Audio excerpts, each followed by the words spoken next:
Good morning, everybody. Now, the last couple of days, there has been the NATO summit in Vilnius in Lithuania.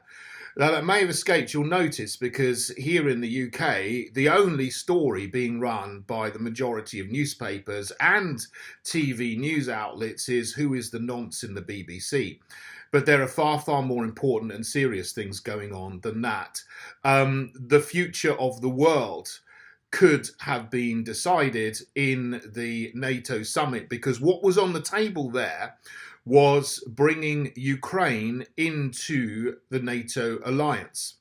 And leading up to the summit, both Zelensky in Ukraine was pushing for NATO membership, and the Biden regime and other governments within NATO were pushing to get Ukraine into NATO as a full member immediately.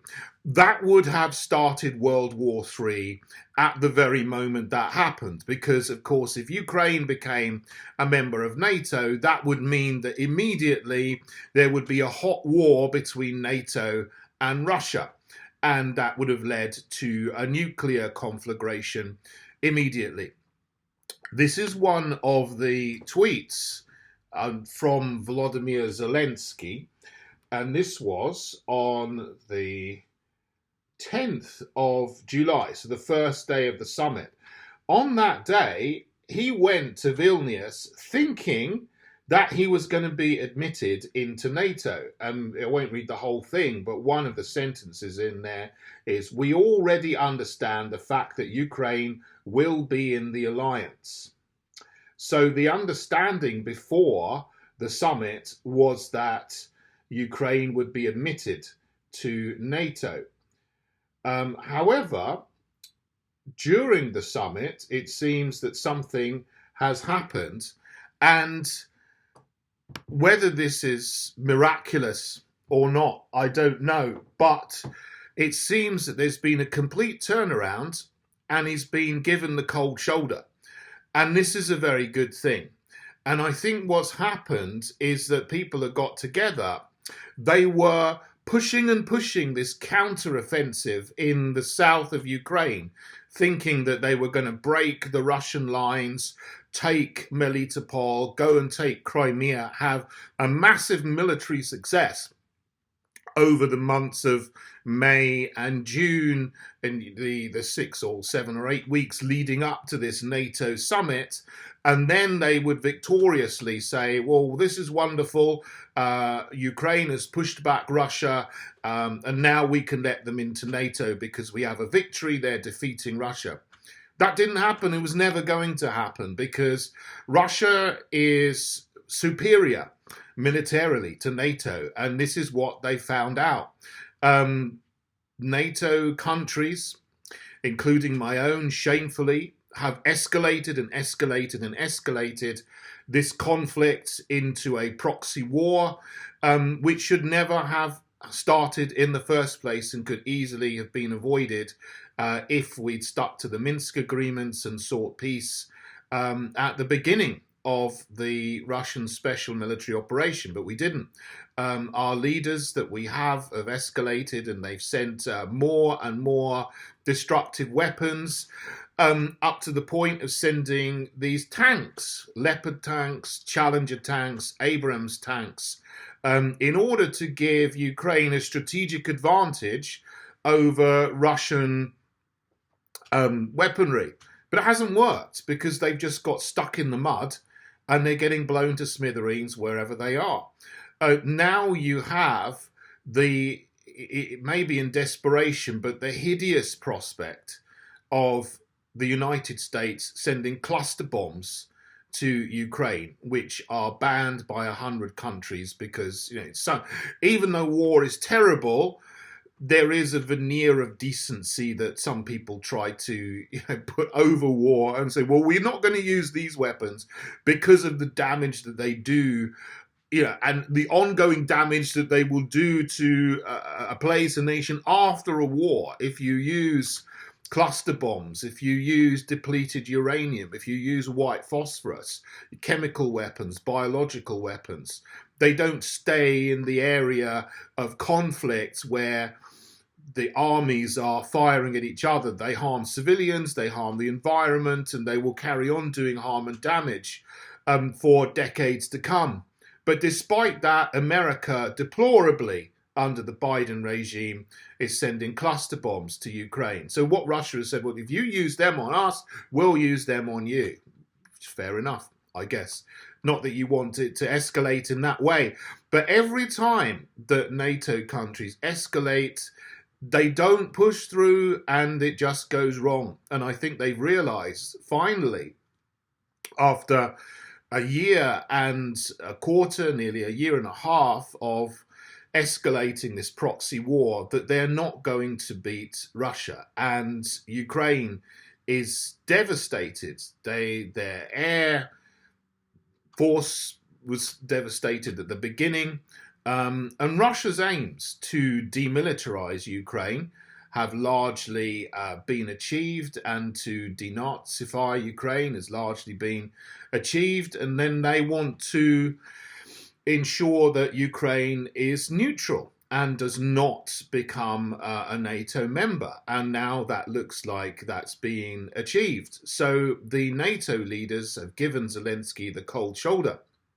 And there is a very poignant picture of all of the bigwigs, the national leaders standing around in their suits and their dresses and their dinner gowns. And Zelensky is just there in his army fatigues, looking like someone who's come out of a charity shop or a thrift store if you're in America. And so he hasn't got any friends because they're all in little groups and he's on his own and no one wants to talk to him. So he's been dumped, essentially. He's the patsy that they've used to try to poke the bear and to stoke up war with Russia without directly going to war. They've used Ukraine as a proxy. So deplorably, the NATO leaders of today and those from the UK and in the past who've gone, particularly Johnson, who has stoked up this, have been found to be wrong. Johnson is still banging away at escalating war. He's saying Putin must lose, we must win, Ukraine must become a member of NATO immediately. But he's gone now.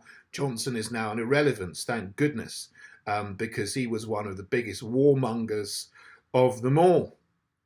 So Zelensky's been dumped.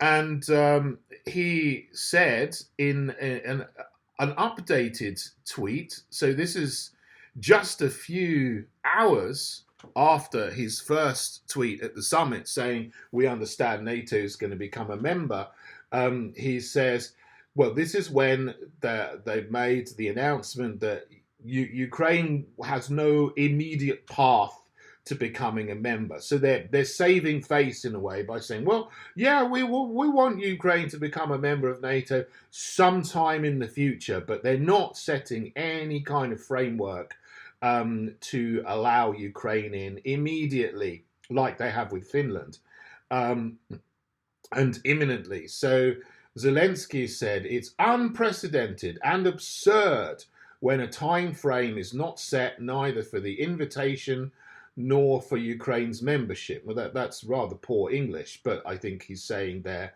that he understands that Ukraine has not been formally invited to join, and there's no time frame being set for them to be invited to join and for the process to get them into NATO membership, which is a very good thing. But he realizes that he's now the patsy and he's been dumped. And good, because he is a terrible, terrible person. Western leaders continually go on about freedom and democracy, but there is no freedom and democracy in Ukraine. Zelensky has shut down all of the independent media. He has shut down all of the other political parties. He has said there won't be any elections in Ukraine until the war is over. He is using his Nazi thugs to go and close down churches as well, which is absolutely abhorrent. And his Nazi thugs are going around and press ganging innocent young Ukrainian men with no military experience whatsoever to go to the front lines as cannon fodder, where they are going to last 24 hours on average before they get slaughtered in the fire pockets in southern and eastern Ukraine, where they advance a couple of kilometers and then Russia just bombs everybody who's advanced and pushes them back. That's the extent of their counteroffensive. It's failing hugely because they do not have superiority that Russia has, the military superiority. It's as simple as that. And almost all of the actual Ukrainian army that existed has gone. They've been killed in action or injured in action.